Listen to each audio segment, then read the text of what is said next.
që ndërsunuesi i Shqipërisë U19 Enis Recep ka nisur flak sezonin e ri me Stuttgartin U19, 8 gola në 3 ndeshje.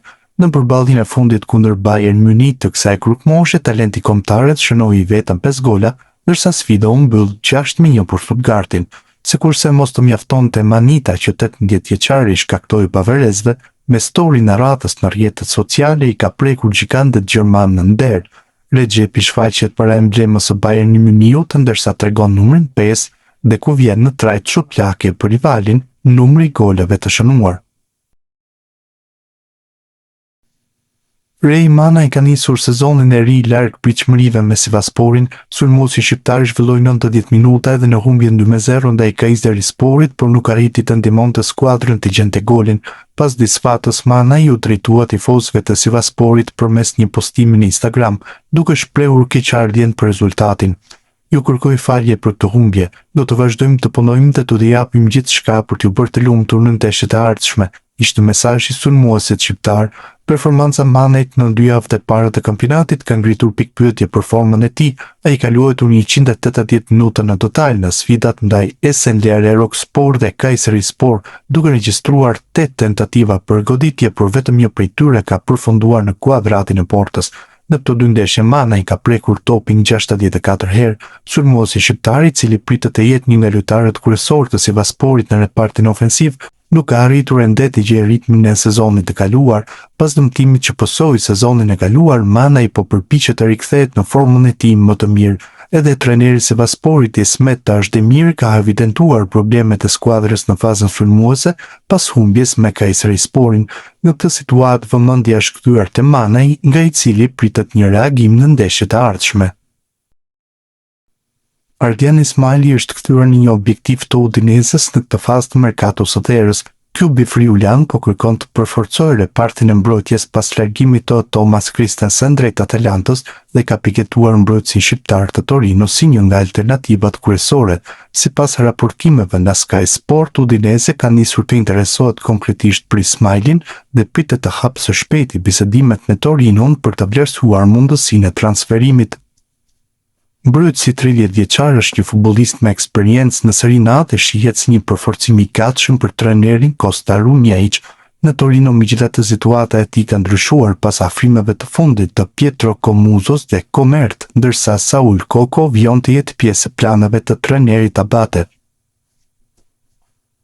Për momentin Ismaili nuk konsiderohet i paprekshëm nga Torino, sidomos nëse mbërrin një ofertë të kënaqshme.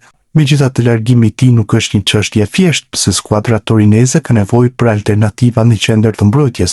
Nëse transferimi realizohet, Ismaili do të gjente te Udinese një mundësi për të pasur më shumë minuta dhe një rol më të rëndësishëm në skuadër. Për momentin, tratativa është ende në fazat e para. Për mbrojtësi shqiptar është një nga emrat e preferuar të Udineses për të zëvendësuar Christensen. 3 skuadra ka provuar Ardian Ismaili deri më tani në Serie A.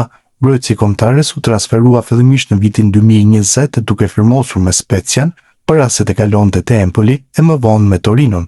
Më parë, ai ka luajtur në Kroaci. Cristian Aslani mund të largohet sërish nga Interi, teksa Monza ka nisur kontaktet e para me klubin zikaltër për mesfushorin shqiptar. Interesi i klubit të Brianzol vjen pas dëmtimit të kapitenit Matteo Pessina, i cili pritet të mungojë rreth 3 muaj. Aslani shihet si një alternativë për mesfushën dhe një profil që mund të përshtatet ideve të trajnerit Ivan Juric. Mes 2 klubeve nuk ka ende një marrëveshje, ndërsa bisedimet janë në fazat fillestare. Interi është i gatshëm të vlerësojë ofertat për Aslanin, pasi shqiptari nuk bën pjesë në planet e klubit për sezonin e ri. I transferuar te Interi nga Empoli me pritshmëritë për të shndruar në pasuesin e Hakan Çalhanoğlu't, Aslani nuk arriti të sigurojë një rol të rëndësishëm në skuadrën zikaltër. Sezonin e kaluar ai luajti fillimisht në Huazim të Torino dhe më pas të Beshiktashi, ku zhvilloi 14 ndeshje në kampionat me 2 gola dhe 2 asist. Sipas Fabrizio Romanus, pista Monza ekziston, por nuk është ende një tratativë avancuar. E ardhmja e Aslanit pritet të vendoset në ditët e fundit të merkatos me mesfushorin shqiptar që kërkon një skuadër ku të ketë më shumë hapësira dhe të rikthehet protagonist në Serie A.